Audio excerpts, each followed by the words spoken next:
Good evening, everybody, and welcome back to the Creative Cranium. We've got a terrific show tonight. This is our year-end special in which we are going to review the goal-setting techniques of some of today's indie publishers. So without further delay, I'm going to bring them right out and introduce them. My buddy Andre, here he is. Welcome to the show. Andre Tim, my brother, thank you so much for having me and fitting me into the Creative Cranium. Always heard great things about your show, and now I'm finally getting my face on it. I'm excited. I'm fired up. It's good to see you, man. It's good to see you. We got to catch up. It's been a little while. Yes, I got some other great guests too. I'm going to roll them right out. We've met a couple of times. We had a nice podcast the other night. Mr. Randy Zimmerman. Hey, everybody. Randy, how you doing? Who knew? I'm doing all right. How are you?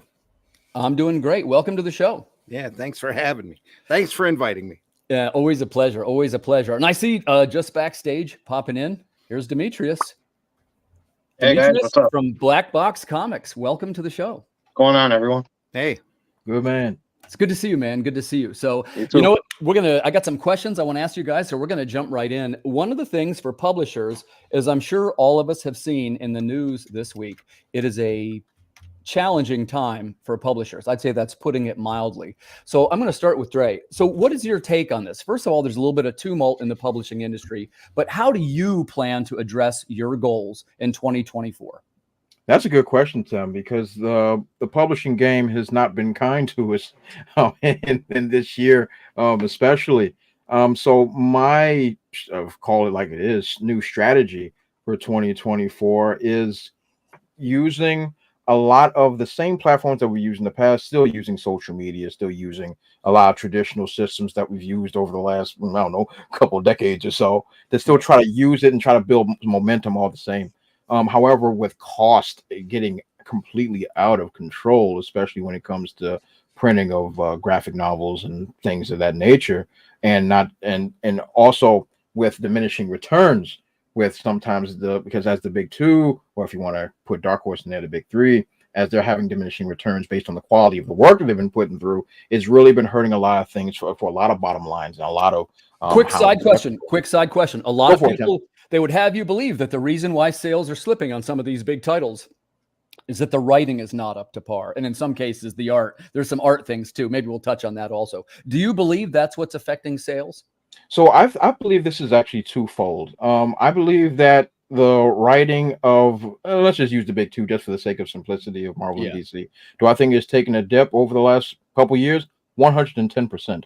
Absolutely. I believe that the quality of that writing has dipped dramatically. A lot of crazy self-inserts, a lot of other things, a lot of people putting their own political spins on a lot of things that usually have nothing to do with telling good stories, has really taken a dip. Now, luckily for us in the independent sphere, our quality hasn't dipped at all. We actually have been shooting up to the moon, especially you, Tim. You over there ruling the galaxy with an iron fist lately.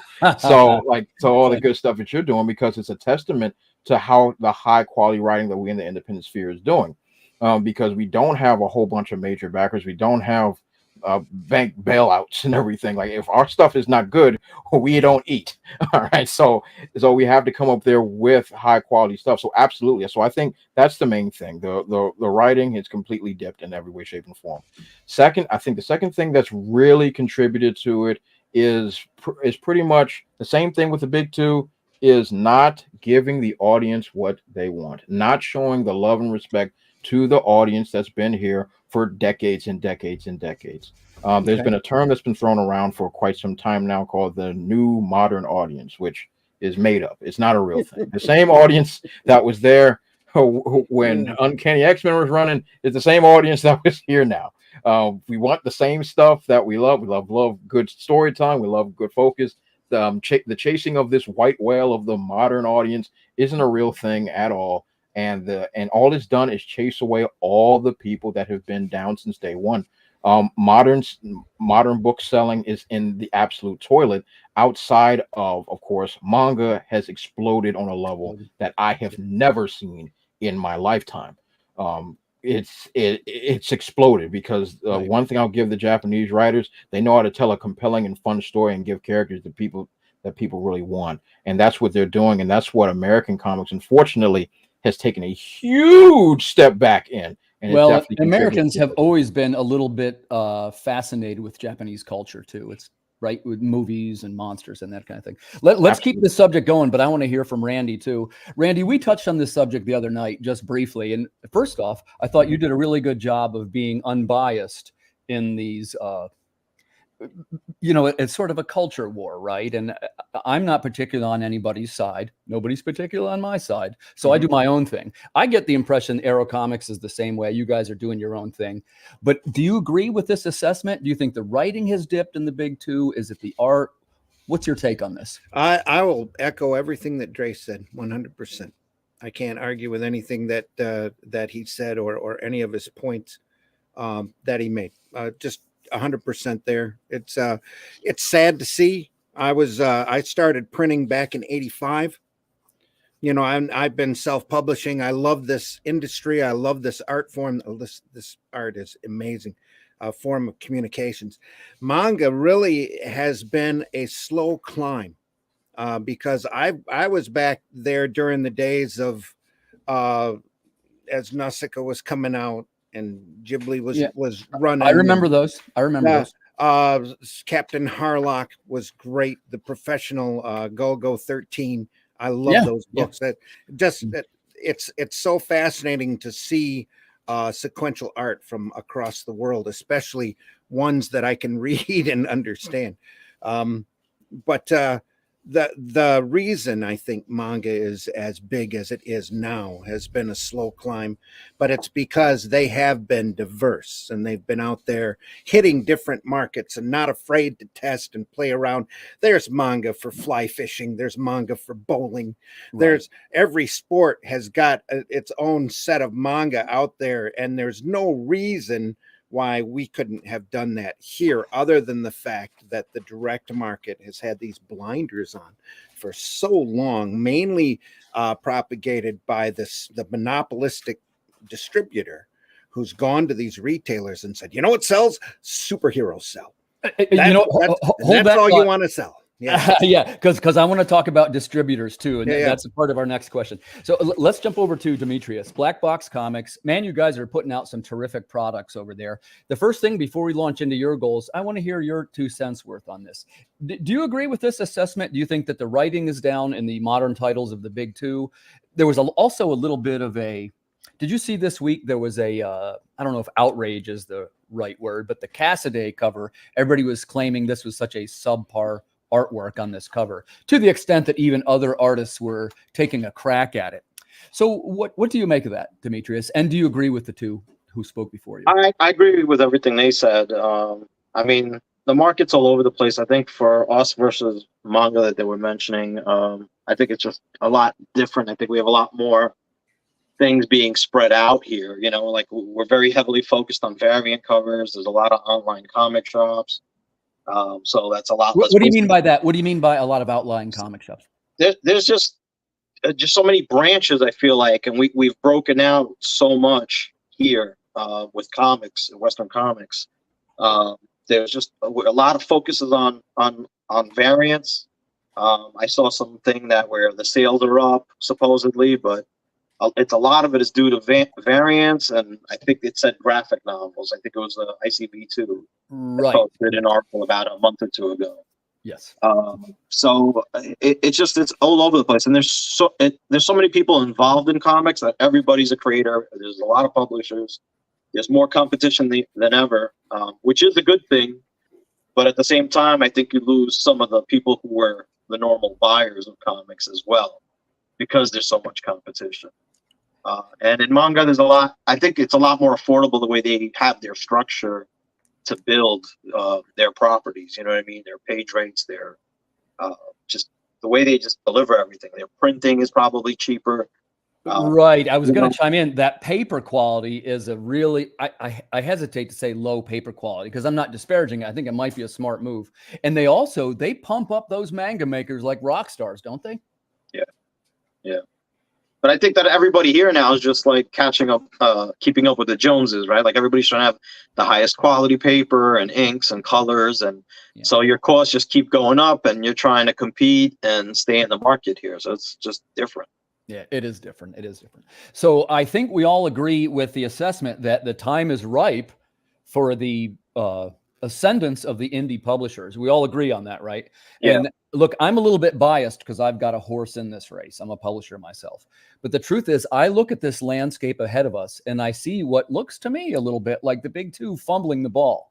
But then you look at these charts that Dimitrios mentioned. And the charts say that people are still buying these products in a slightly different format. They tend to be graphic novels or manga format, but some of these things are well into the millions. So people are still buying them. It's the way we're marketing it a little bit, right? So let's start out with how we plan to accomplish it for ourselves. Let's start out with just what your goals are. So Dre, I'm going to start with you. For 2024, can you give us an example of the top 3 to 5 things that you're planning to do with Brutal Planet Comics? Okay, so we got 3 things here. Yeah, that's a good one. That's a good one. I love the try. So so first order of business is trying to find a way to be cost productive with mass production of our current graphic novel, Treble the Rhythm Within, which is the first major trade paperback release of Brutal Planet Comics. So this is a major undertaking, especially with what we got going on currently with the prices of things going up. And this, of course, I've done all gloss pages.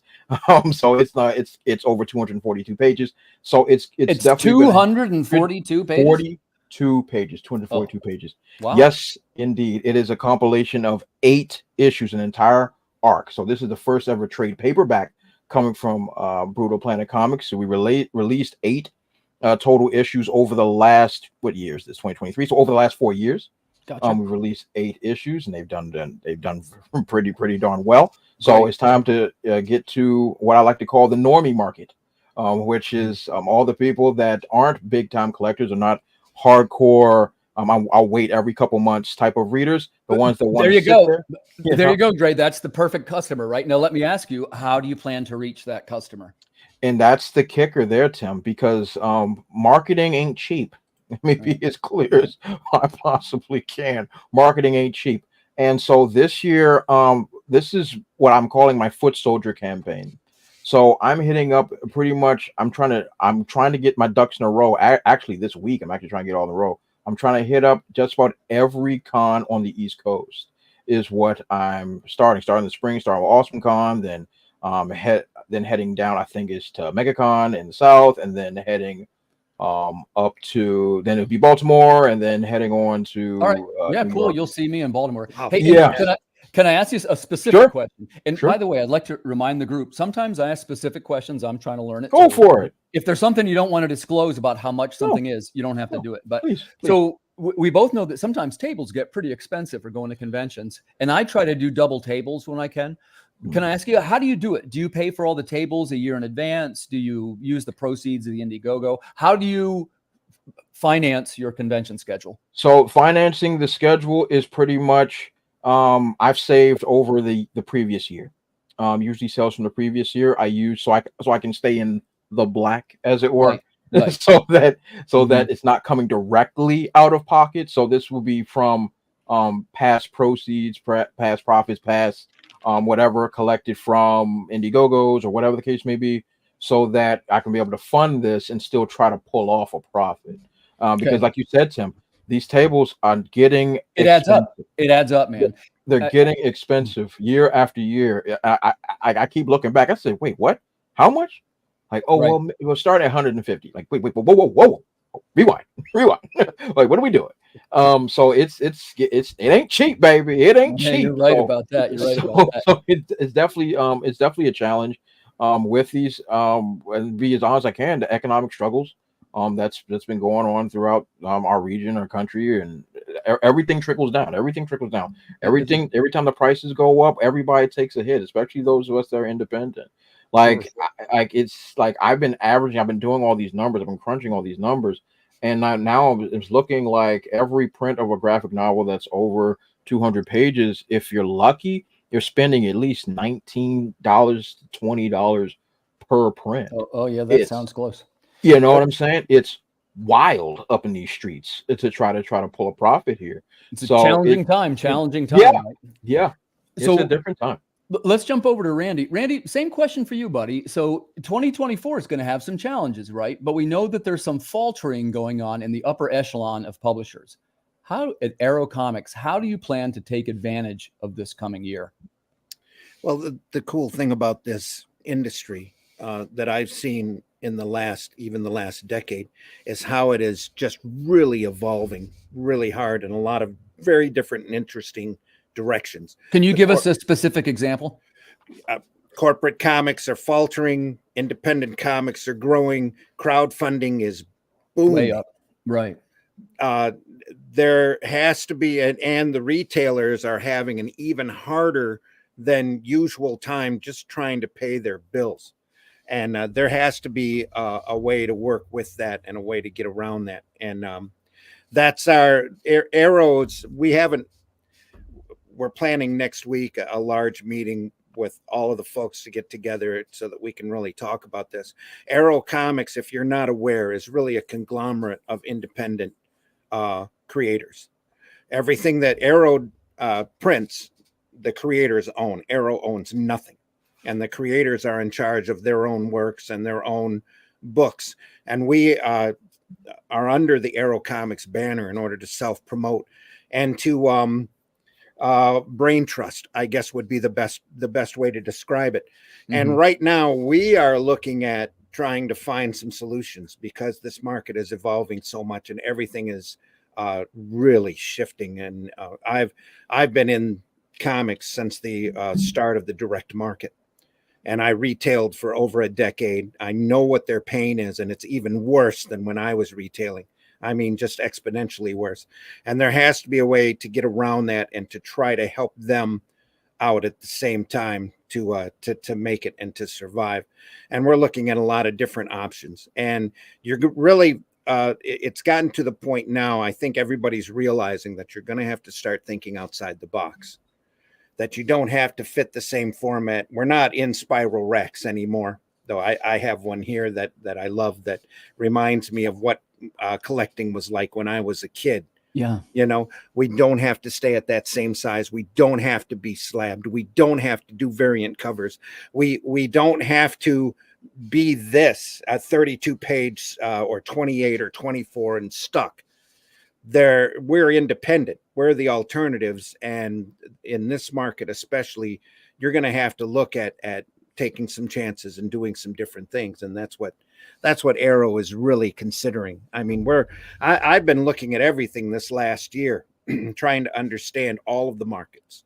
Why is Scholastic as popular as it is? Why is Archie still, and I don't mean this to sound mean, but why is Archie still here? Yeah.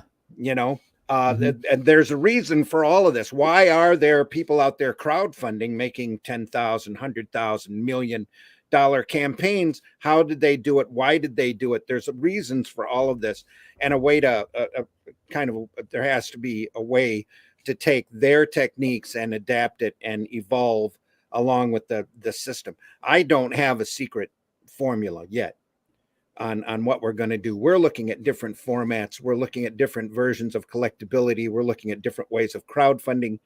Luke Stone is one of the members of Arrow Comics, and he is involved in fundmycomic.com. He's got a distribution system that he's working on. He's the fundmycomic.com is a crowdfunding platform that it's not an Arrow comic product. It's a Luke Stone product. Don't get me wrong, but Luke Stone is part of Arrow Comics and he publishes under our banner.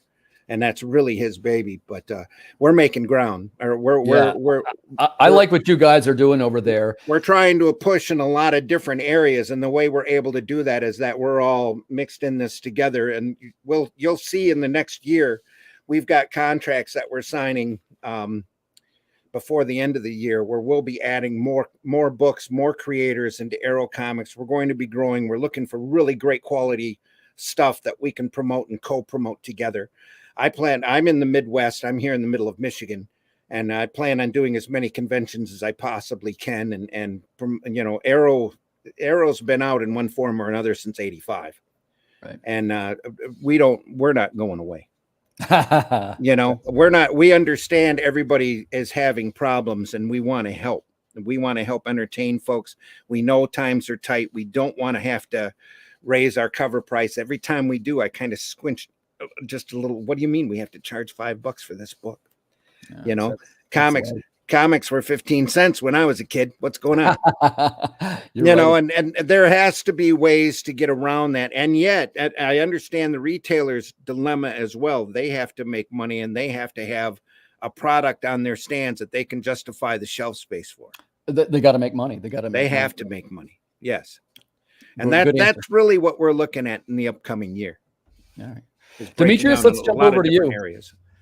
I got to ask a little bit about Black Box Comics. I stumbled across these guys on the convention circuit. And one thing about Dimitrios, you have one of the most visually arresting displays, right? It's definitely a stop and come look at this. So I'd want to hear a little bit about your strategy for 2024.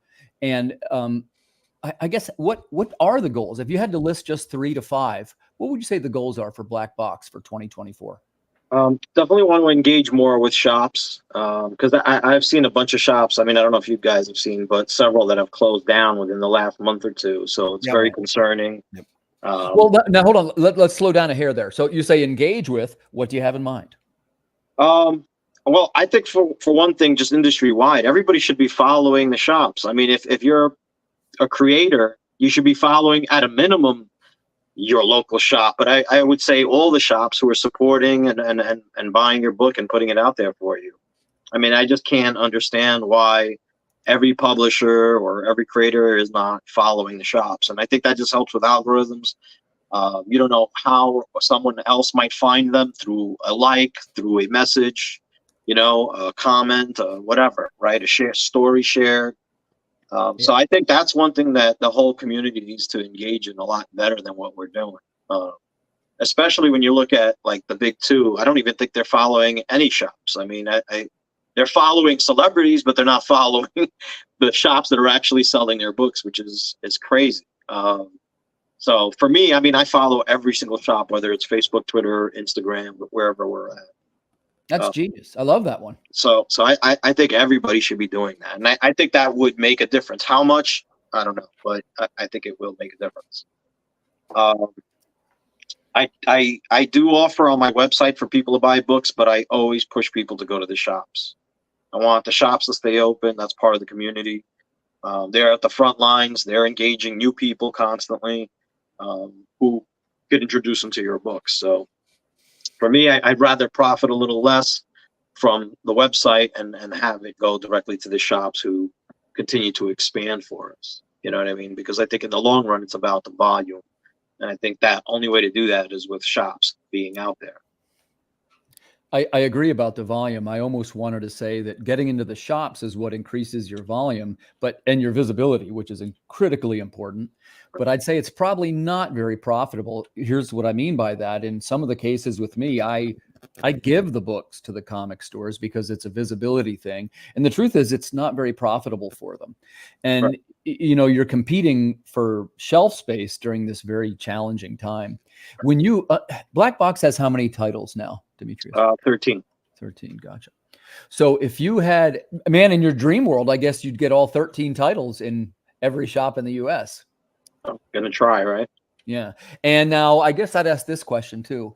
And we're going to go around the table with this one. So you're doing floppies still, right? I still do floppies. Yeah. Also. And have you noticed what I'm headed toward? We talked about these sales numbers, and there's a lot of sales numbers that say something like, hey, floppies are actually what's dropping off. But in the collected format, if you hit it, you can hit it hard.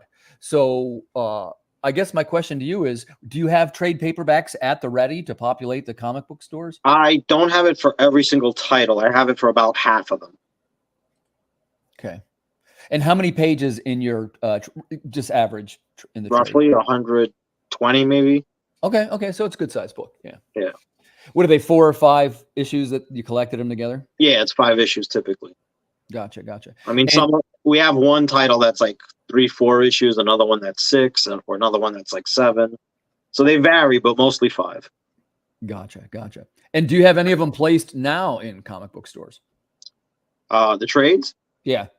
I mean, we've already done them through like Diamond, and then we get reorders here and there from shops on our website. Yeah, I wondered if you were doing it like, because I have my thing through Antarctic. Okay. But when I do the comic book stores, I tend to try to put my own in there. You know what I mean? Yeah. Now, and by the way, I was listening to what you said about pushing people to go to the comic book stores. I think that's a good strategy. I'm not saying mine's the right one. I'm not 100% sure how to do it. But I guess, in this age where how do I want to put this? Because I have the books in the comic stores, I'm getting paid a small page rate on it. Yeah. It's no secret. I'll tell anybody about it who wants to know that. But I do much better when I'm selling the ones that I printed myself or through my crowdfunding. Yeah, of course. So what I've been trying to do, well, as a matter of fact, we ran into each other at the one up there in Lebanon, Pennsylvania, you and I. Mhm. Those are the types of stores that I'm trying to branch out into. Right. Yeah, those are good shops that support indies. So yeah, it's definitely good. Do you ever include anything like, first of all, do you know who Nate Simpson is? He made the book Non-Player. I don't think I know. He did something like, I used to be a retailer also. And he did something. He would call up comic stores when he was releasing his book. And he would say to them, I think it was 10, it might have been 20. He said something like, hey, I'm going to be in the previews catalog. If you order 20 copies of it, I'll mail you a free signed poster. And it was like a really cool poster. How could I say no, right? Right. And by the way, I thought the book was great. And what impressed me was that he took the initiative. Look, I'll be honest with you. That's one of the things I always say I'm going to do. Hey, I'm going to get on the list and I'm going to call every comic store and I blah, blah, blah. But, it's when you're a publisher like we are, there's so many things on the pile. It's like triage, right? It's like, oh my God, you got to take care of the Kickstarter first and then the shipping error and then the one page printed backwards. There's always too much, you're always putting fires out to be worried about calling comic book stores. I wish there was some way other than the previews catalog to kind of unite the titles. And I'm wondering, did we just figure out one of it? Maybe we need an indie previews catalog. I think someone recently do something like that. I hope they did. I thought I saw something on Facebook. But I hope somebody's out there trying that. Yeah. Yeah, I thought it was somebody mentioned it on Facebook. I could be wrong. If I see it, I'll shoot it over to you. If they are, email me immediately, please. Yeah, right. I'll get on that too. Anything that we can help them out with. Yeah. But yeah, I mean, I think there's a lot we could all do. I mean, there's just a lot of little things to do. There's no one answer to the whole market or for the shops. I mean, there's just a lot of little things to do, and it's hard because you got to get everybody on board to do it in order for the community to move forward. Yeah, and you always have to figure out the rhythm of the store too, right? Because each one is a little bit different. Like you said, there's not really a one size fits all type of answer. So let's circle back around to the marketing of our products a little bit. And I'm going to say that, we've got to try some new and unconventional stuff. And like I say, what kind of things I'm going to try different. I'll just give you 3 quick goals of mine. Number 1 is to try and raise the visibility. Like Dre was saying, some of it is, look, I have absolutely zero desire to be a podcaster or even a well-known figure. But I noticed that when you get involved in these types of activities. Too late, Tim. Too late. Too late. But look, at the end of the day, I'm a writer, you see, and I started even all this because I'm just trying to get people to notice my writing. And this is, of course, one of the small ways that I can try and help other people. But what I need to do, I need to roughly at least double my sales. At least double, okay? And I want to increase convention appearances by 20 to 25%. And I'm going to reduce costs. Those are my 3 goals. I would put one more in there, which is probably satisfy the customer, which is always a good thing to have in your action plan, because they say that if you take care of your customers, everything else will fall in line. But let's jump over to Dre. Marketing. So we know we got to try new stuff. We know Facebook ads don't work. Twitter has been. I don't want to talk about that. What are the new things that we can try for 2024? So I'm doing something a little unconventional because we're in unconventional times. Luckily for me, my main title is an action adventure musical. So I'm producing an album. Awesome. I am producing a musical album and I'm attaching it to all of my writing works. So with the music aspect, I'm actually tapping into the musical community that gets musical folks involved. And when you get musical people involved, they music folks work like movie folks. They want to know where it came from. So like when people rewind the clock a decade, when MCU was dropping Iron Mans and Thors and Hulks and all that stuff, and a whole bunch of the normie community had no idea who these characters were, it drove them to the stores to go and check out the books. Those days are behind us now. Those days are done. But the principle remains the same. I'm now elbow deep with a whole lot of folks in the music community while I'm producing this musical album. And there's a lot of traction happening already for people that's just going to get hooked into the music that are now interested in seeing the book. Okay, I love this already. Dre, Yeah. Look, I love it already. Can you tell me a little bit about maybe something general, like if somebody likes this, they will like your music? Like what's who are you sort of pointing it toward? So this is anybody that's into contemporary, hip hop, R&B, or rock. If you're into any of these, it's genius. Any of these, these are my round robin genres pretty much. They're usually universally accepted by most people.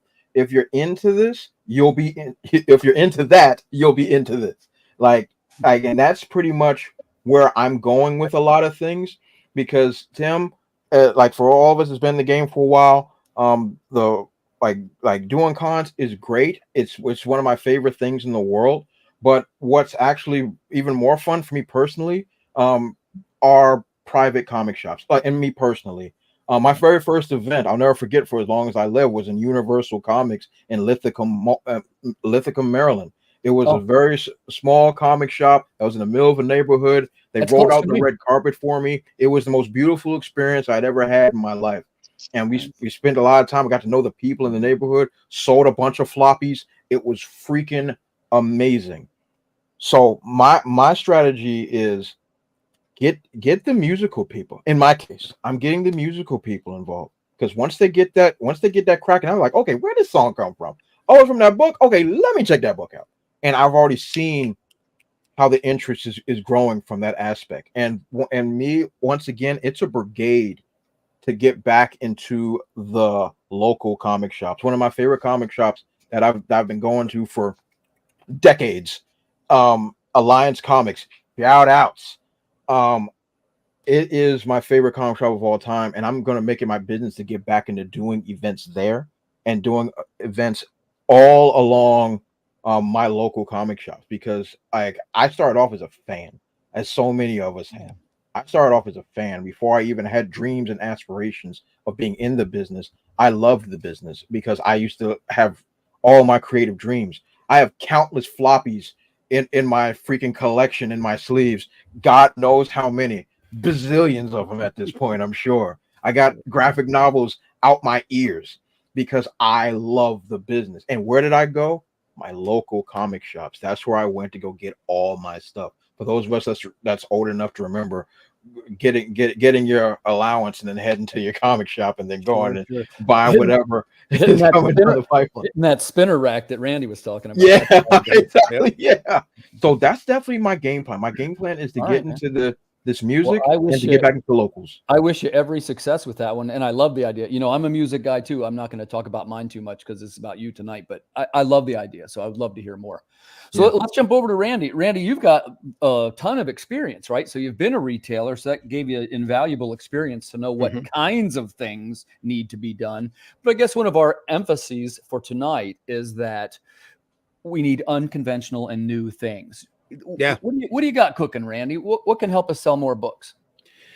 Well, we're dipping our toes in a lot of different directions. Like I said, we've got Fund My Comic for a crowdfunding platform. Luke is looking at doing distribution to try to get indies into retailers.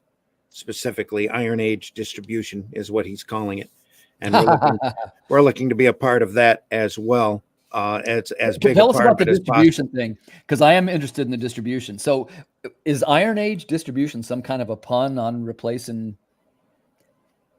What does that refer to, or does it just not really mean anything? Well, no, we like to think of the independent era of comics as the Iron Age. You've got the Bronze Age and the Golden Age, and we've been tried and true. A lot of us have been through a lot of fire and tested, and it's time for the Iron Age to start up with some good old-fashioned industrial comics. You know, I thought kind of stuff that people love to read. I thought you were maybe gently addressing, because, Diamond now, after losing, the distribution game in the comics world, folks. Now, if you're not familiar with this, it is kind of up for grabs. And I'll tell you what I mean by that. So DC and Marvel have both jumped off of Diamond, and of course now Image too, and the others. So here's a distributor that now has something like 7% of the market. What I'm telling you is they're not coming back from that. There's going to be one more big change. Anytime you drop below 10% of a market, you're not crawling out of that hole. Well, so we're not sure what the evolution of this market's going to end up at. And I think we're going to have a little bit better idea come January, when everybody's business calendar year usually ends in December. And we're going to see what we're like in 2024, at least to start with. But it's just we also want to we're looking at conventional distributors. We're looking at it. We're going to try to keep our dipping our toes into as many ponds as we can.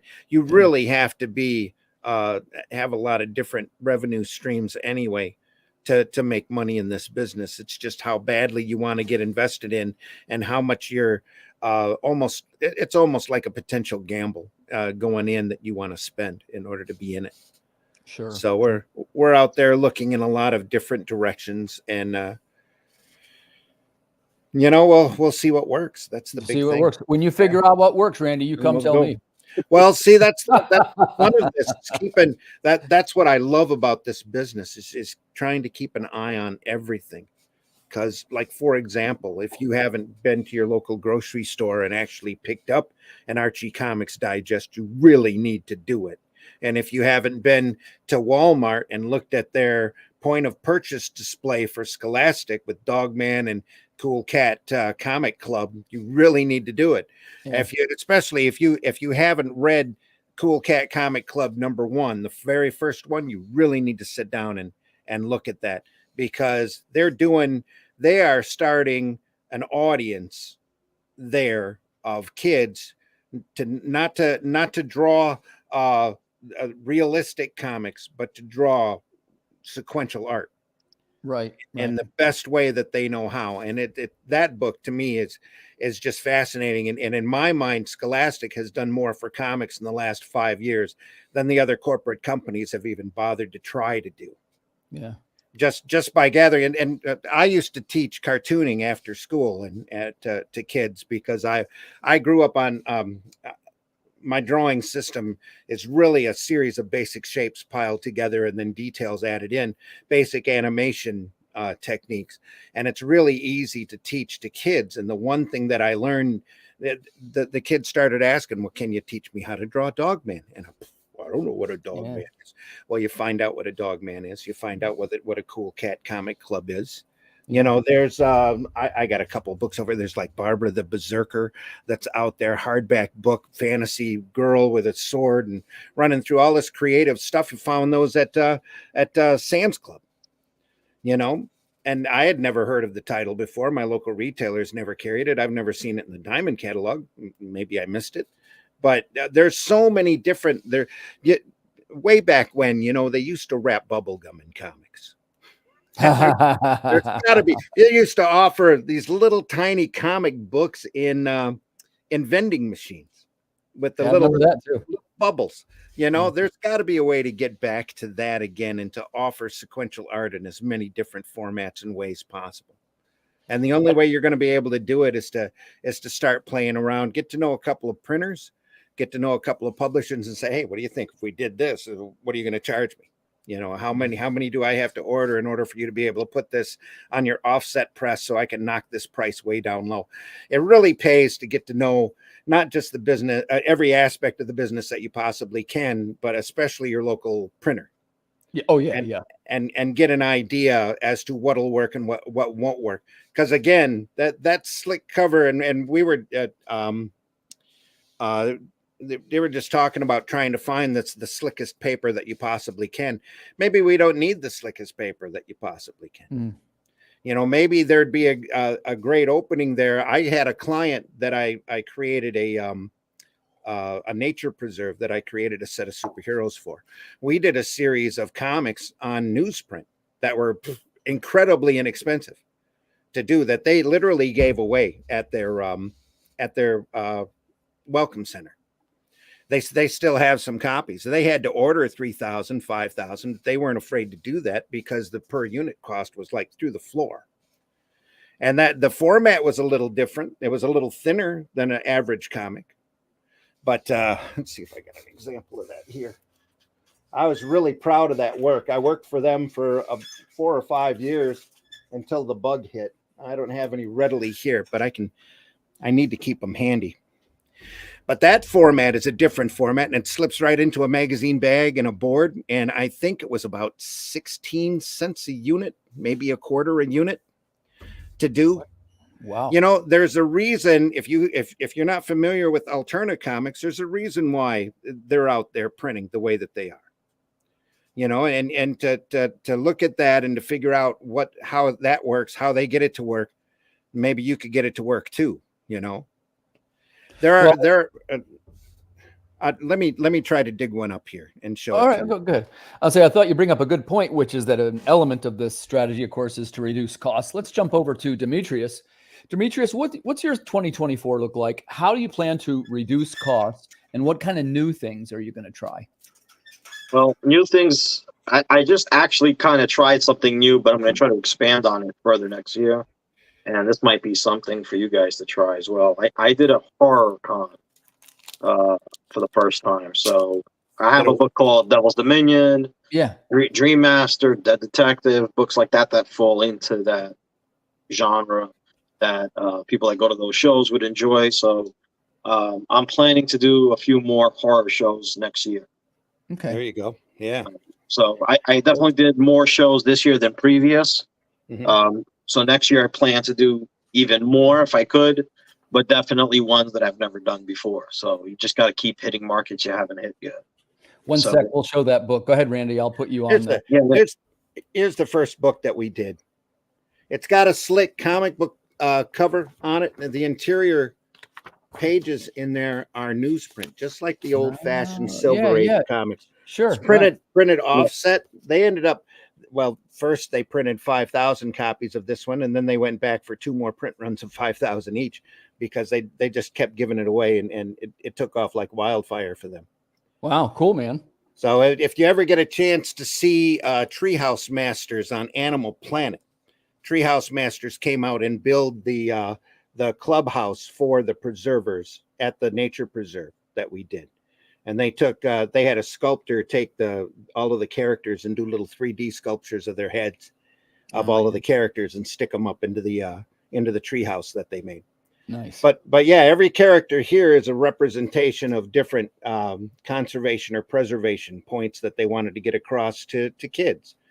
So we started by doing a nature trail with comic pages, about 12 to 13 comic pages that they set up on these large signs that the kids could walk through, about a mile hike, and go through and read a story as they're walking through nature. And they liked the artwork so much they decided to put it together into a comic. And once they saw the comic price was as inexpensive as it was, every year that they did a trail, the next year after, they put it all together into a book. Nice. So, and there's like 6 issues of the preservers out there, plus a special issue for an urban trail that they did that they took inside the inner city schools that focused on parks and cleaning up your neighborhood is what they called it, cleaning up their neighborhood. Yeah, and they had a couple of characters designed specifically for that area as well. But it's really it was a good fun job. It was a good paying job as well, and it helped the kids, you know, and helped them read and get cool. them into comics. Yeah. Every sign was sideways. They let me show you a typical sign. Here's a couple of typical signs. Oh yeah. They were set up like Sunday pages in the newspapers. It's pretty neat. Each sign had a different point behind it, and we had like little. Some of them had little puzzles and games that you could play as you were walking in the trail, and that just to keep everybody interested. And there were other like one of the signs we did showed how many years it took for a particular item to to degenerate when it's buried in the ground. Ah, okay, sure. You know, that kind of stuff. It's one of the characters, the little this mushroom girl here is DK, the decomposer. and she's in charge of decomposition. She's got a little worm that travels with her as well that she talks to, and she takes items and puts them back into soil, you know. But yeah, a lot of stuff like that. That's a great idea. It was a lot of fun. Let's jump back to I want to hear more about this horror con with Dimitrios. Yeah, so what was the con? Monster Mania. It was in Philly. I've heard of it. Philly Expo Center. So I believe that's their largest show. There's several other big shows across the country to look at. So I'm going to be doing that for this next upcoming year. So what's your thoughts on bigger shows versus smaller shows? I prefer small and medium-sized shows. I just think you have more time to engage customers, and they feel more comfortable approaching you and spending time and not being squeezed. Like I did New York Comic Con, and we did great. But I've done roughly those numbers at shows half the size of that show. So yep. You know, and those shows are easier to do, right? Easier to set up at, and cheaper, more cost effective, right? Mm-hmm. Like per table. So that's a big thing. I used to throw conventions at our local farmers market. We take the community room and half of their atrium and charge $5 for folks to get in, just to make sure they were serious when they were out there looking. Tried to get as many comic retailers in there as possible, but anybody that I knew, all of my friends or folks that we had worked together with, all got a free table. Just show up and set up and sell your stuff. And those little shows are incredible, especially the little one-day shows. We used to have, there used to be Jubilee cons that would run up the East Coast that we would hit back in the 90s. And the lady that threw them would throw one on Saturday and one on Sunday, and we'd just travel.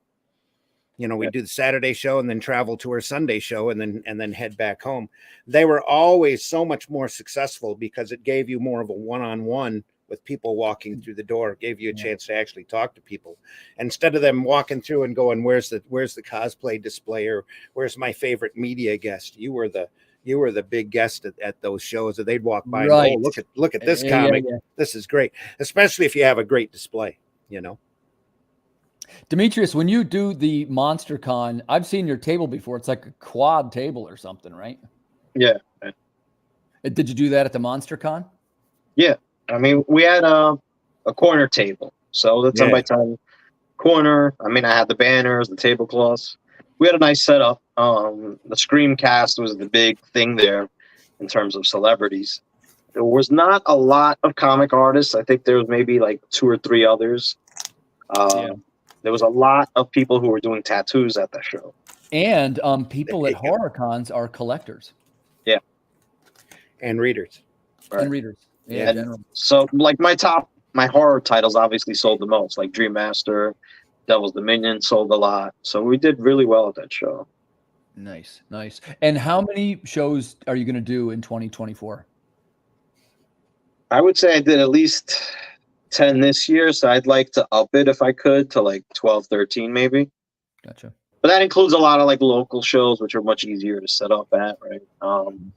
But I think the goal is to hit some of the bigger ones. I want to hit more like Midwest, maybe some in the South. I did Baltimore and Heroes Con for the first time this year. How was Heroes Con? That's Sheldon's, right? Yeah, that's a great show. I really like that show, so I'm planning. Hopefully, we'll go back this year. Can I ask you can I ask what a table is there, or if you don't want to? I don't remember off the top of my head. But that's the one in Charlotte, right? It is affordable. Yeah, it's affordable. It's worth. I think it's worth the trip and the money for that show.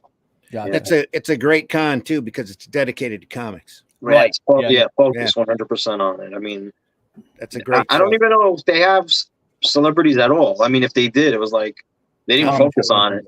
Yep. Yeah.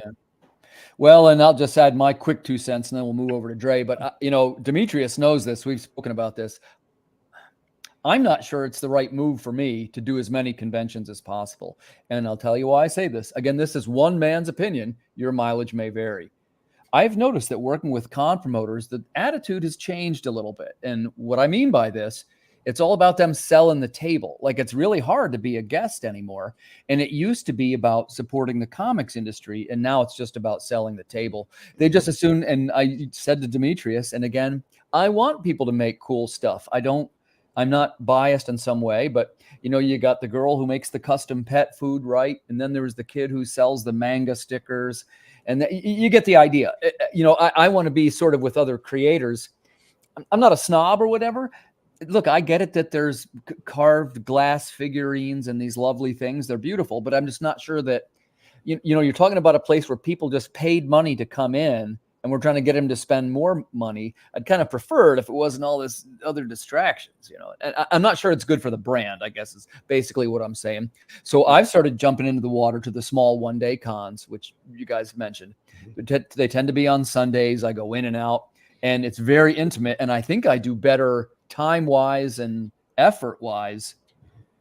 Because the other thing is the small cons, I work them. I call up and I say, hey, I want to be a guest. So, it's like that Baltimore weekend, that was a pretty pricey weekend. It was me at the table. I had 4 employees. I had Matthias flying in from Argentina. We had all kinds of nonsense going on. Oof. We had two hotel rooms for 3 days. It adds up quick. I mean, the thing is, we're not movie stars. We're comic makers, I did pretty good at Baltimore, but I heard a lot of people struggled a lot at that show. Everybody completely struggled. Dimitrios, we had our record year at Baltimore. And I'll tell you why, because at Baltimore, you have to do it the way that you do it. It's got to be a big spread with employees standing tall, greeting people professionally. Hey, how are you doing? Welcome. You've got to work the crowd, because if you're just waiting for them to notice you, you're right next to 400 other publishers. Yeah. So, and that's a good thing to be with the other publishers, but it's you got to stand out, man. Yeah. I mean, for the industry, we need a few things. We need distributors to expand, right? We need distributors to start reaching out to new stores. I mean, sort of like the old days, right? Every store you went to pretty much had a comic in there. And I don't know if this, I know it's difficult to do. It's possible, but movie theaters, there's so much of people coming in and out of a movie theater that there's a lot of traction, and especially when there's comic book movies in the movie theater. Like, I don't understand why we don't have this is I'll give you a pretty good example. When I had my comic book store, this is up here in York, Pennsylvania, it was called Planet X. It was right next to the newest movie theater that had opened up. It was like walking distance to it. And this is one of those places where you could put your feet up, and they would even bring you food in one of the theaters. Well, they had the Batmobile in there. This is the older one, the Tumbler. And it was in like a display. And we did this thing. Hey, each person that goes in to go to the Tumbler, it came with like a ticket, and you could bring it up to the comic book store and you got 10% off. And we have like a thing you could get your picture taken with a Batman stand up. And I'm telling you, after that movie, we'd get like 20, 30 people in the store at once. Like, it worked. So, people that go to movies, they do like pop culture type event things to go with it, So I think the movie angle is a good angle. Yeah. We just have to figure out ways of leveraging certain things, movie theaters.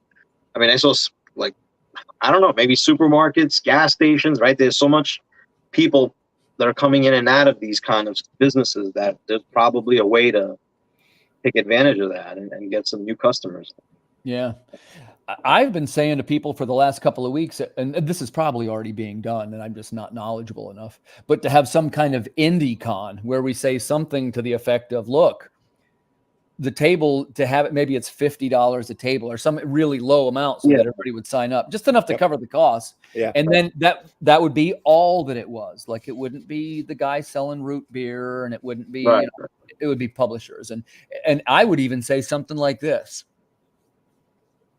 To get in, maybe it's $3 or $4, something ridiculous. Yeah. Because what we want them to do is to come in and buy the stuff. I'm not sure about the business model where you're charging people at the Baltimore Comic-Con, for example, charging them top dollar for parking, top dollar to get into the event, top dollar for food. For what? Oh, so the chance for them to spend money. Whoa. One of these things, they should shake hands a little bit. They're kind of, they're not really working together. Yep. So, Dre, how about you? What's your con schedule going to be for 2024? I'm sorry, Tim. I was writing down all the notes that y'all were just saying. That's why I love these conversations. Right? There you go. Because that was throwing around some ideas that I had personally never thought of. I never thought about the movie theaters, and it's crazy. I just went to go see Godzilla a couple weeks ago, and there was a table, and there was like a lady there selling plush toys or something to that nature. God, that's a great idea. Yeah, and it didn't even register to my brain. I just saw her while I was passing. I said, "Oh, look, plush toys," and then just kept walking. But when you just said it, I'm like, "Oh my God, the amount of traffic you're getting, insane." Dre mentioned music before, so like I don't know. I'm assuming there's shows similar for music, like a music convention or something. There's gotta be. That might be great for you because you have something to attach to that. Music festivals are your gig now, right? Yeah. So I'm have to get and like me in DC, Silver Spring, we actually have it in our local square.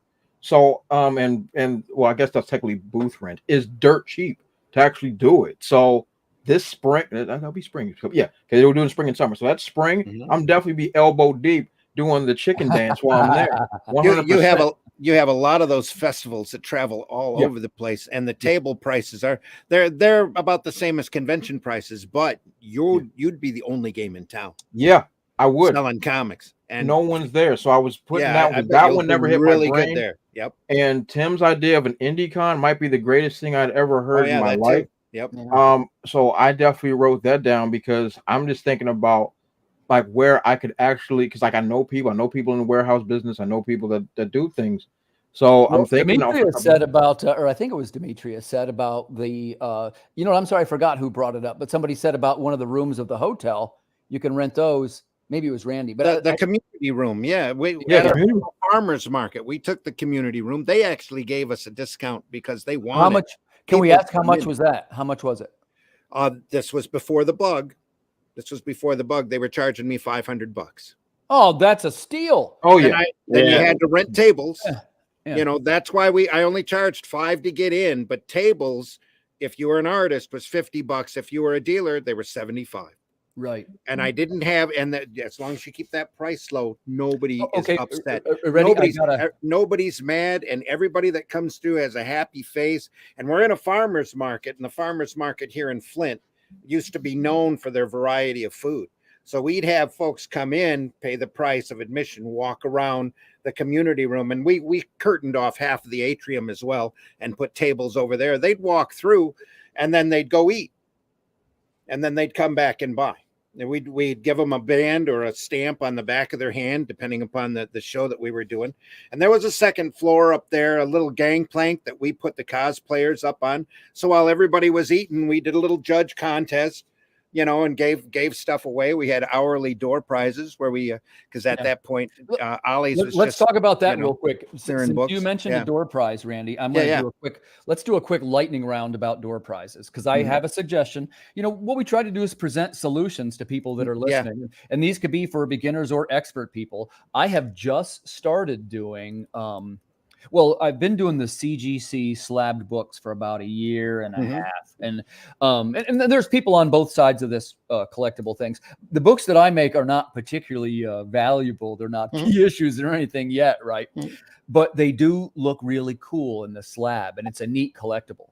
And when you get to a certain amount of volume, I sometimes do about 20 at a time, I guess I'd say. It comes out to about $35 to $40 a book. Right? Slab book. And I thought that was very reasonable. So what I've been doing, as a matter of fact, I did one the other day at this AA Comics that Dimitrios knows about, because I don't often have a lot of action at my booth. I'm not famous like you guys. So I need to try and draw people in with some kind of giveaway. So I went and bought a little raffle roll of tape, right? And I said, hey, well, all you got to do is visit me. You don't even have to buy anything, and you got a chance to win this cool. It was a 9.8 on a holofoil book, the UFO book. It was a pretty cool looking book. And they're like, what? Oh my God, yeah. And then there was people that like hung out all day. I bet you it was 30 people. Which that's a pretty decent one day. That's a good day. Yeah. And tremendous day. And by the way, so then the store, they're all happy with it, right? Customers had fun with it and all this. And for my marketing budget, it's $40, and I got a room full of happy customers, and they're all buying stuff. So That's tremendous. Or the thing to do, we've got a guy here that runs a 2-day show. He goes around to the different dealers and he picks up real low grade key books. I mean, we're talking 2.0, 3.0 books. And he can pay next to nothing for them. The dealer's tired of trucking them around because he's got 8s and 9s sitting in his box. But if you want to buy a 2 or a 3, hey, I'll cut you a deal. Then he gives them away as a door prize and just chalks the expense off as an advertising expense. That's a good one. Yeah. I got the first Deadpool. Look at this. It doesn't matter. It's a 2.0. Right. You know, well, and it's all at the end of the day, it's all about making the customer happy, right? Exactly right. What I like to do is go around and try to find at the point when I was doing the market shows, Ollie's was blowing out their overstock on a lot of these graphic novels. I went in and bought every Showcase Presents and every great book that I knew was fun reading. Because I like to promote reading more than collecting. And that little kids come in, you know, we have them sign their name and throw it in a big jug, pull a kid's name out. Kid comes up and says, hey, here's a Showcase Presents of Captain Carrot and the Amazing Zoo Crew. What the heck is this? You're going to love it. Just take it home and read it. It's a lot of fun. Funny animal superheroes, can't go wrong. Just take this and it's a great time to see the kid's face light up.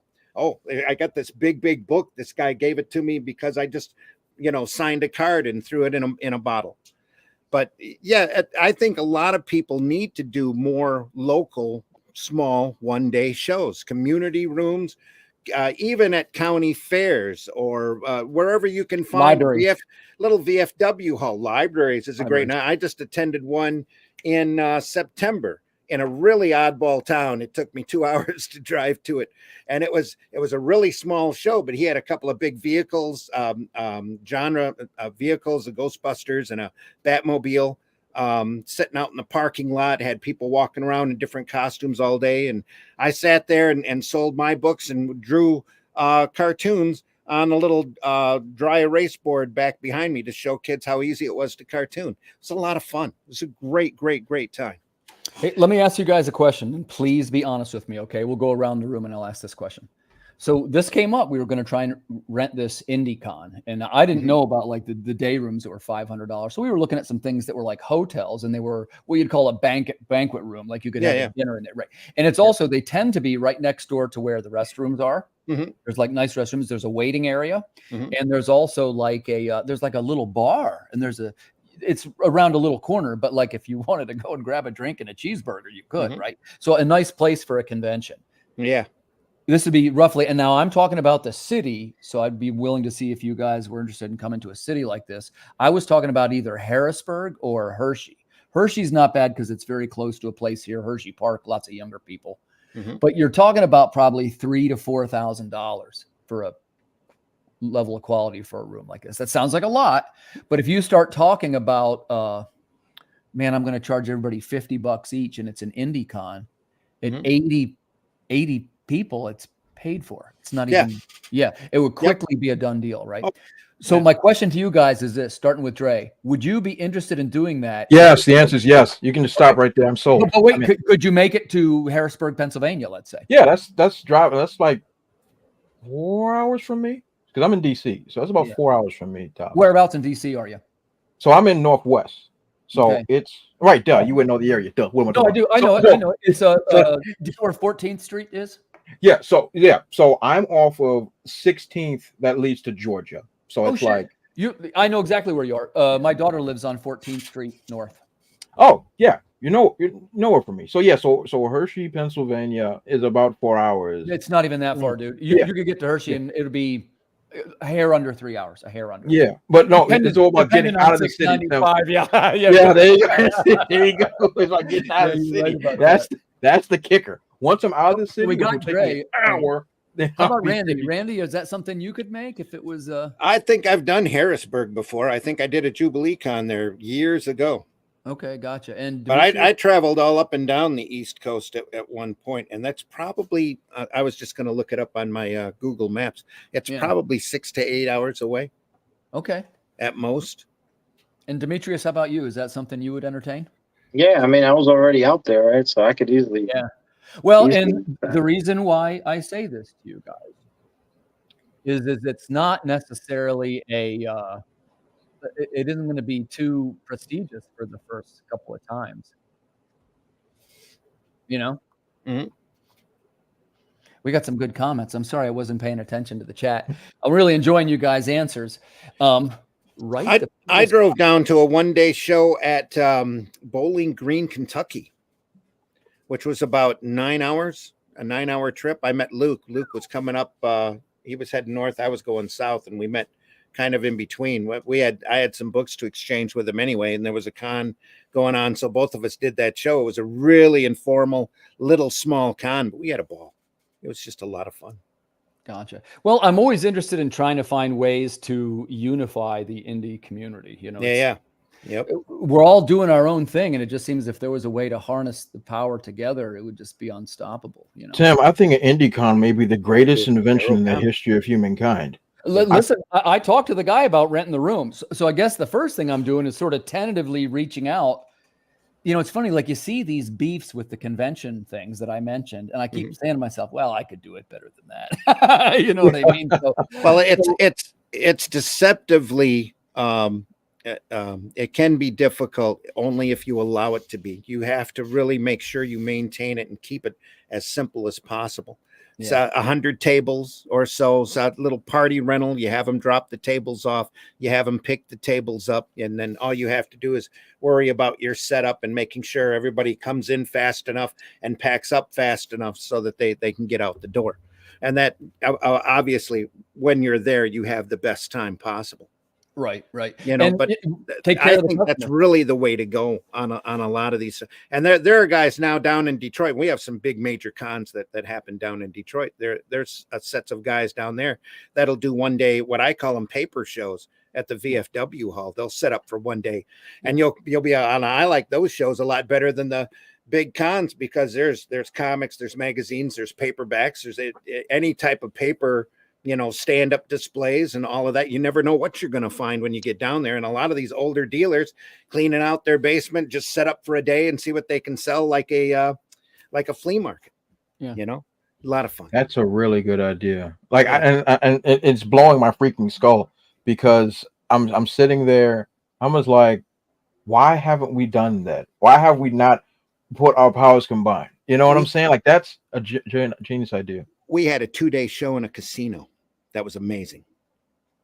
That was a fantastic con. It was a traveling show that went around, but they set up at a casino and it was a blast. And that it was a unique setup that you got to get along with the casino people, and they have to understand what comics are about, you know, because they know numbers and figures and all of that. And the room might be a little bit more expensive than your local community room at your farmer's market. My guess is, guys, it would probably be something like this. You'd want to have it be, it's IndieCon, so primarily indie creators, let's say 75%, but you probably ought to have some dealers in there and some collectors, right? Oh yeah. And probably some toy stuff, you know, the regular stuff. What the mix is, I don't know. What the mix is, I don't know, but it would emphasize the creators. Yeah. That would be really, really good. Keep the craftsmen down and concentrate on the comic dealers. You find these old guys that are traveling, older guys, I should say, I don't mean to make them sound older than me, but they pack all of their long boxes in the back of their station wagon or their cube van, and they make the rounds. Just get in with those guys and spread the word. And as long as your table price is low, they'll come in and set up. Right. And then again, if your table price is low and nobody shows up, they're not out a lot. That's the key, is to keep them happy. I would also say this. I would probably say no celebrities. I agree. Either that or smaller celebrities, especially local. Yeah, like if it's local, I think that would be cool. Like if it's a local person, like as I like to say, like, because in DC we have the heart of music and all types of go and we all that great stuff. So we have like local people that will come to the things. So like if it's like a local somebody in Pennsylvania, it's their home. Like it's their home. So it's like, I think that'd be great, but I wouldn't want to book, I don't know, Beyonce. You know what I'm saying? No, you can't. You know what I mean? There's no sense in doing that. I mean, our local Motor City, I think, is just crazy because they pull in 5 or 6 huge stars every show that they do, and it's such a pile of people. It's such a huge crowd that you're hardly ever even seen. But here in Michigan, we got a lot of little local creators. Bill Mesner-Loebs is always looking for a place to sign and sell stuff. He'll happily come in. Just give him a table. He'll come in. The guy that I was talking about earlier with the slabbed books, he does a show in February and one in September. He just invites the local talent in, sets up a row for them, and they just sit there all day and sign books and do the art thing. Then he has a separate artist alley area that he sells tables at for the indie folks or the folks that want to sell their own wear. But he has a little list of guests that he has every year: Arvell Jones, Keith Pollard, and the like, that have been in the business for as long as I have, that are happy to sit there and wave at folks and sign books.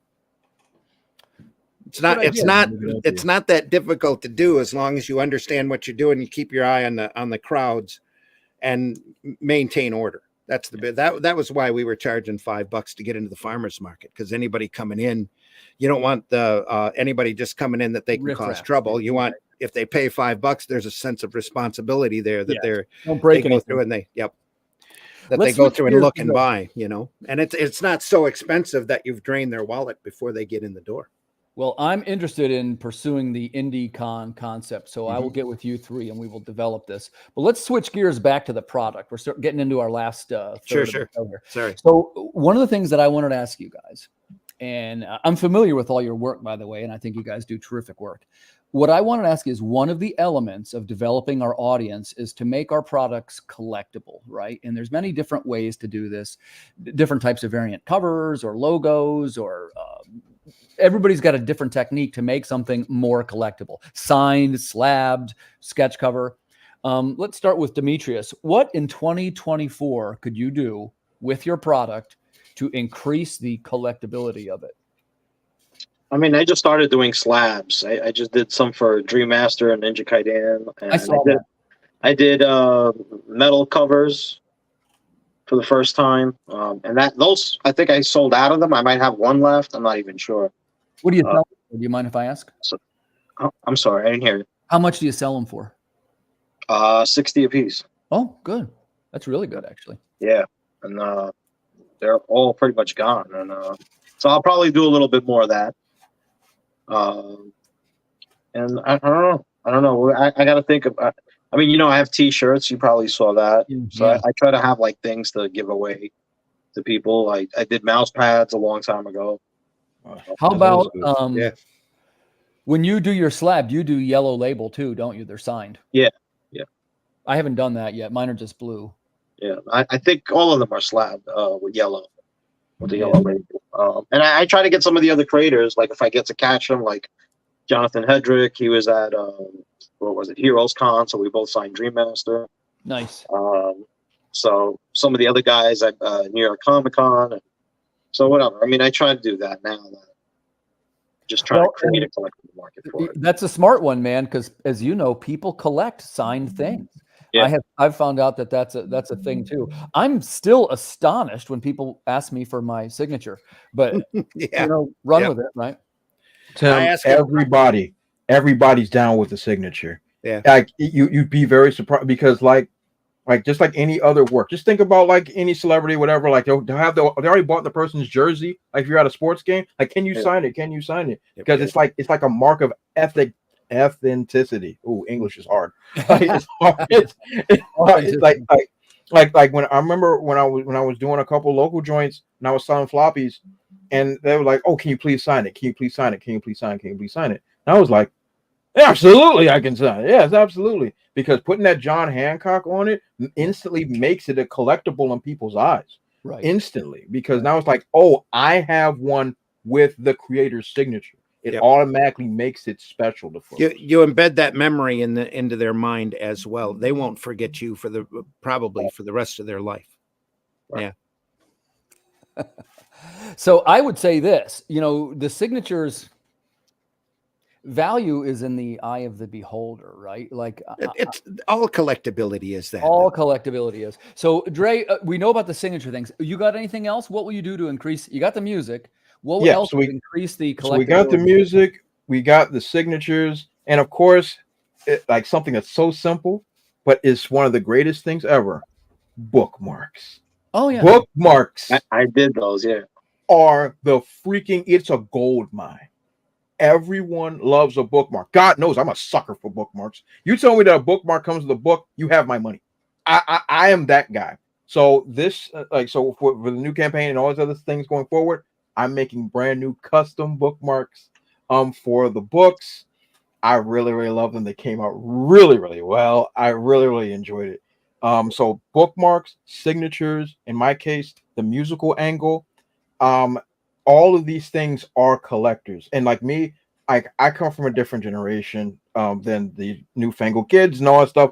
So digital, I'll have digital music downloads for those. But me, I like physical media, just like a lot of older folks. Oh, yeah. CDs, baby. Yeah, CDs. I like these. Yeah. Yep, CDs with cover arts. You're with seeing cover it art. swing No back. empty disc there.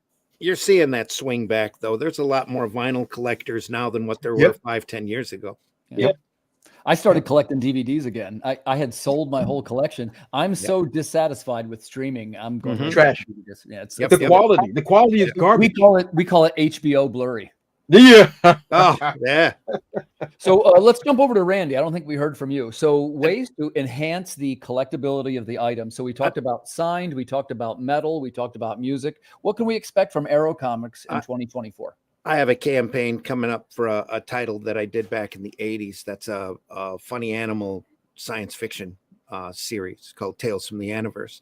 I plan on offering trading cards for that, probably a set of 9, just so it'll all fit into one sleeve, one of the collector's sleeves, and maybe even make a picture out of the 9 illustrations on the back of the card. But I think that'll be collectible. But I'll tell you the thing that I found, because I'm into reading a lot more than collecting. The thing that I found is putting sets together for people, especially at shows lately, because I've got so many back behind this curtain. There are boxes and boxes of books, and you just throw, I've got a 3-issue series. You put all 3 together into a nice plastic collector's case that I've got a ton of, and you stick a price on it that's higher than the 3 cover prices put together, and you put a little note on it, and it seems to sell a lot better than the individual issues, because everybody knows they've got that whole story right there. That's why we do collections, into trades, and that is because everybody knows that they'll have that story. And that's really those are really the crowd that I'm after, a lot more than the collectors. There's a lot of money in the collector stuff, but I love being known that I'm being read. Yeah, and that's honestly that gives you longevity too. Collectors can come and go, as we've seen. That's I've said that at shows a number of times. I'd rather be read than rich. So somebody comes up with a stack of books from my long box. How much for this? Just go through and add them up real quick, and they're like, "Really? That's not like cover price. If you add all the cover prices, I was thinking it was." And no, dude, I'd rather be read than rich. Just take these books and I hope you enjoy them. But that's because I got boxes of them still back here. So I can stand to give away a free comic here and again. I got a great question there. We'll let you guys answer this. We'll jump to Dimitrios first. Aren't Funko Pops super popular? Would those work as well as collectibles, with the customer having a constant and fond reminder of your character and story within your company? That's actually a pretty good one. Dimitrios, do you guys make any kind of Funko Pops? We actually, Jonathan, who's the writer for Dream Master, did a Funko Pop of Dream Master. I thought I saw that. Yeah, I mean, and we're not doing it as a product to sell. It was just to have as a display for the table. But I mean, that could work. I think that people would still be interested in it. People are still buying Funko Pops, even though I think that market slowed down a bit. It has slowed down. I heard. That's what I hear. Yeah, it's slow. And I'm sorry, Demetrius. I'm sorry. I didn't mean to cut you off. No, I was just going to say, if you have like a limited amount, I think you could, definitely sell that if you do something like 10, 50 or whatever. You really have to be careful not to get in over your head. Right. Right. And that's what I was about to allude to, because the cost to produce those, I think, now I could be wrong. Last time I checked, it was pretty expensive per each pop. I think it was like $30 to $35, I think, for production for one. Now I could be wrong. I mean, that was the last time I heard, but that was. I think it's even more than that. Probably more. Do you guys know Marvin Wynn from The Edge? He's one of the comics guys. I've heard the name. Yeah, Marvin's cool dude. Yeah, they did a series of action figures, right? I know they have at least one or two. And Yeah, I remember right. He said the mold. First they cast a mold, Mm-hmm. make the parts, and he said that He said if you're rolling in, be ready for $15,000. Yeah. Oh, sweet Jesus! Wait, Wait, so like I would assume that's mass production numbers. I would. Oh yeah. The master mold, and then, everything's in the first one, and then your per unit cost drops with the more that you buy. Yeah. Correct. That's exactly that right. What Randy said. Yeah. I mean, that's pretty good. Only if it's only 15. I mean, a lot of the places I checked were like 30 or 40 grand.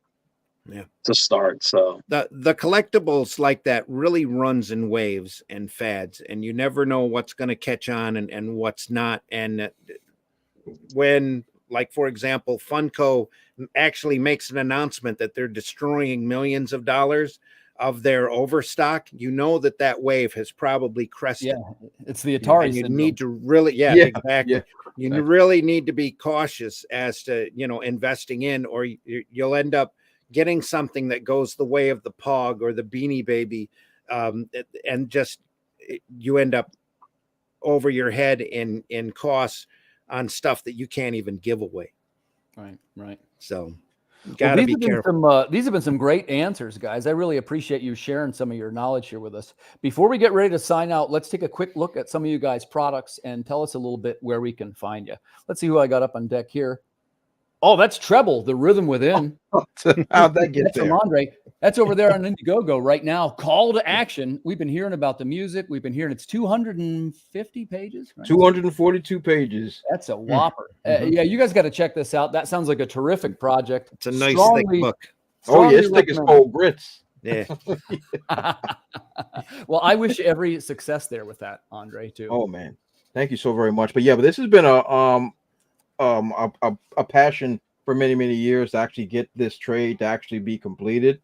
The funding, as we've mentioned before, it's expensive to print, and all of this funding is going straight to the printer to print all these babies out. That's what this money is all about. This book is done. It's in the can. It's ready to G-O exclamation point. There's no waiting, none of that stuff. There's no waiting 6 months until the thing's ready. No, it's ready to go, baby. And so all this funding is going strictly to the print. So if we reach that goal, even if we don't reach the goal, we're still going for the printing because we already have money set aside. But this is just to add to continue to print this for the 2024 season and all the cons and all the other events that we got going on. So that's all what this is all about.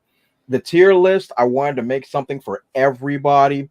So I got the digital tier. That's just $20. Then there's the regular print tier. That's $35. If they want the signed one, which people love the sign, there you go.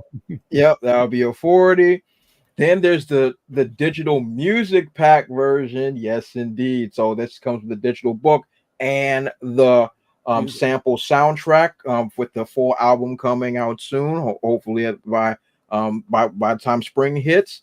And then of course the physical, the whole same book, got the signature. You get the bookmark. You get the soundtrack, and then it's the ultimate treble fan pack, which is the one that I think really outdid myself here. So you get it all. You get the digital, you get the signed print, you get the music track, you'll get the bookmark, and you'll get to come on my YouTube channel and share your thoughts. You'll get to share your thoughts with your boy. So and give a shout out to your channels. Tell us where so that's Brutal Planet Comics. Why change the name? I can't think of anything else. So the YouTube channel is Brutal Planet Comics on YouTube, and of course my comic book production company is Brutal Planet Comics, so it's easy to remember. So definitely if you can support this Indiegogo. Still got the whole rest of the month to go. Definitely check it out. There's links.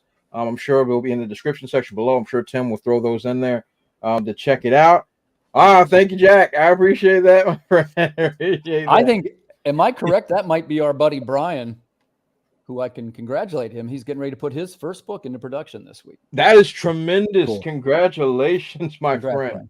Brian. But this has been a passion of mine. I'm trying to get this book out to everybody. So that's what this entire Indiegogo is about, just funding these prints and then putting books in hand. And for those that are wondering, free shipping, baby. Free shipping. That's the best Free kind of shipping. shipping, man. That's There my you favorite. go. Yeah. Free shipping. Shipping costs an arm and a leg, and I'm willing to cut it off this go round. So, like, I want everybody to just have it in their middens. I am biting the bullet for the shipping itself. So, definitely check it out. And for my international brothers and sisters, don't you worry. If you want it, I'm gonna give it to you. Don't you even worry about it for 1 solitary second. So, so that's the whole campaign. This is the project. It's an action adventure musical. It's called Treble the Rhythm Within. If you're a fan of 80s, 90s comics, you're going to love it. If you love early 2000s cartoons, Static, Justice League, you're going to love it. If you love music, guess what? You're going to love it. It's going to be something to really behold. Wonderful. Well, man, I wish you every success with that. Dre, it's great to see you again, and this looks like a success to me.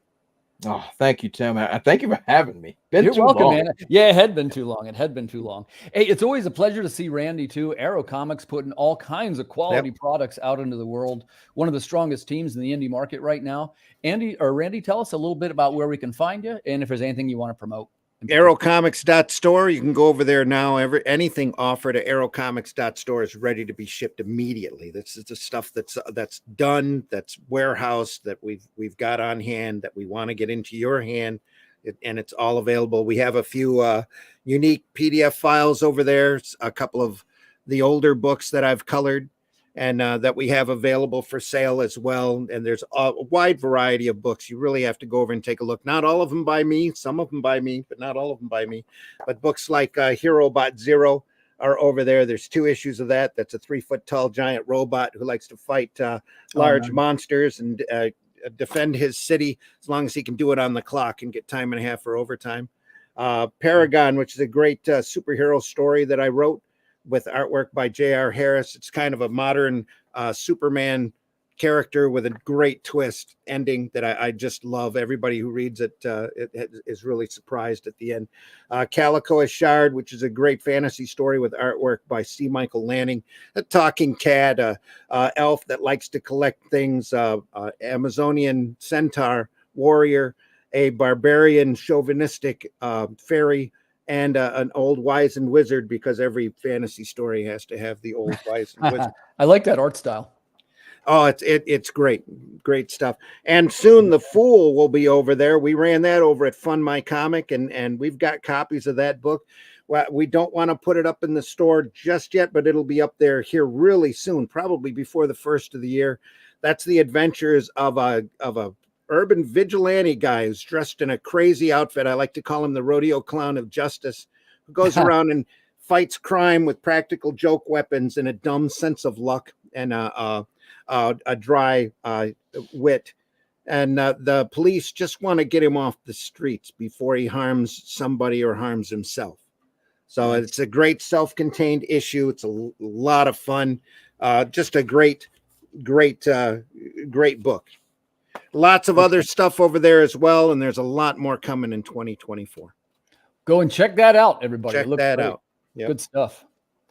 And last but not least, my pal Dimitrios. Man, I love the products those guys are making over there. Look at them books. Yeah, they're gorgeous. They got some of the best artists, best writers, and everybody I've met from their team has been actually really, really a pleasure too. I know Jonathan just a little bit, but we cross paths on the convention circuit. But if you'd like to tell us, Dimitrios, anything you'd like to pitch in particular and where we could find you. Well, blackboxcomics.net, it's our website. We're on Facebook, Instagram, and Twitter. And we have a couple of books coming out next year. Right now, Empath and Dead Detective are out. Early 2024 will be a book called Biomex, which is an all ages book, which it'll help us, I think, further expand because we haven't done an all ages book yet.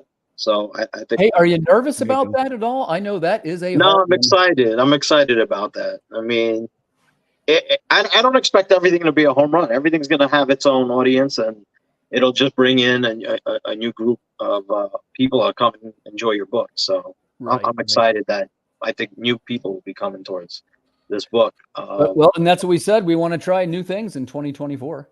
And I do have a book that's going to continue, Devil Dominion. So we did volume 1, which is issues 1 through 5.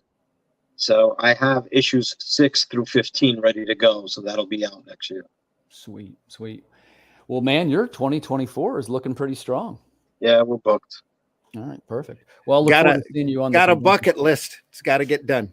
If we could live long enough, we can make this happen. There we are. Yep. I guess I wouldn't be doing my job if I didn't at least briefly mention, you can go over right now and check out my Kickstarter. That's Water Wars 2288, the Ultimate Edition, already funded. Where we got there, 90 backers. Looks pretty solid. I think we're going to be okay. We're going to be making a book. But I don't want to take any light away from my guests, so I'll just make that a brief one. So in closing, I just want to say thanks so much to you guys for coming on the show. There were some good topics here. And unless I missed the main point, sounds like we got to get our heads together and create this IndieCon. Yeah. Oh, you didn't miss it. That's exactly correct. That's a brilliant idea. That needs to happen. Better still, a series of them all over the place.